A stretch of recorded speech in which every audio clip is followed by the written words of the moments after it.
आधारस्तंभ. तो माझ्या वर्गातील ओबीसी समाजाचा विद्यार्थी. तो माझ्या वर्गातील ओबीसी समाजाचा विद्यार्थी. शिकवायचो मी त्याला देशाचं संविधान. शिकवायचो मी त्याला देशाचं संविधान आणि सांगत राहायचो त्याला आंबेडकर, फुले, पेरियार, तर कधी पानसरे, कलबुर्गी आणि दाभोळकर. घडवीत होतो मी माझ्या देशाचा भावी आधारस्तंभ. घडवीत होतो मी माझ्या देशाचा भावी आधारस्तंभ. धमन्यातून सळसळणारा नवं रक्त आणि जवानीचा जोश. बेभान होऊन जगणाऱ्या देशाचा भावी आधारस्तंभ सध्या हुरळून गेला होता.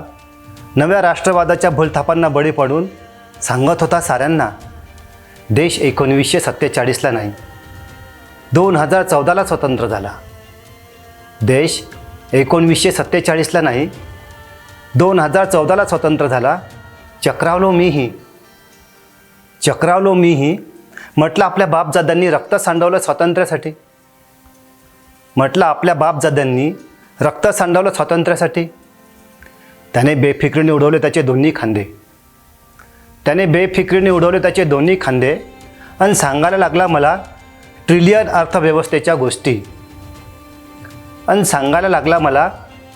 अर्थव्यवस्थेच्या गोष्टी.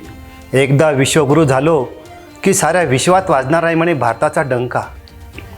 एकदा विश्वगुरू झालो की साऱ्या विश्वात वाजणार आहे म्हणे भारताचा डंका. त्याची ईदभराची छाती 56 इंच फुगून म्हणायचा मला. त्याची ईदभराची छाती 56 इंच फुगून म्हणायचा मला, बायोलॉजिकल नाही अवतार आहे देवाचा. बायोलॉजिकल नाही अवतार आहे देवाचा. खूप मोठं तत्त्वज्ञान सांगितल्यासारखा निघून जायचा माझ्यासमोरून. खूप मोठं तत्त्वज्ञान सांगितल्यासारखा निघून जायचा माझ्यासमोरून. वर्ष निघून गेली नि काल परवा परत भेटला मला. वर्ष निघून गेली नि काल परवा परत भेटला मला. वर्ष निघून गेली नि काल परवा परत भेटला मला. चौकातल्या अंधारात देशीचा पवा मारत होता.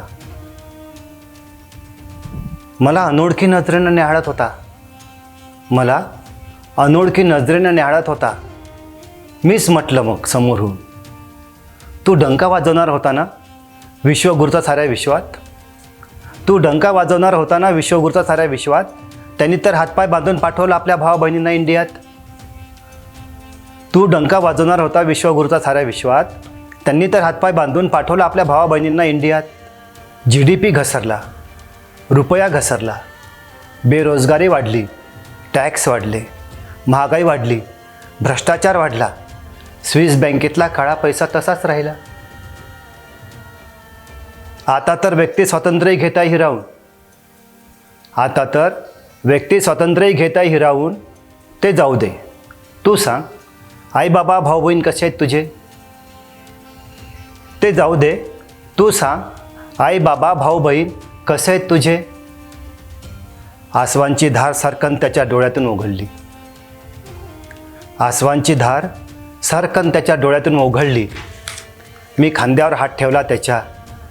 आधाराचा माझा हात भिजवून टाकला त्यानं आसवात. आधाराचा हात माझा भिजवून टाकला त्यानं आसवात.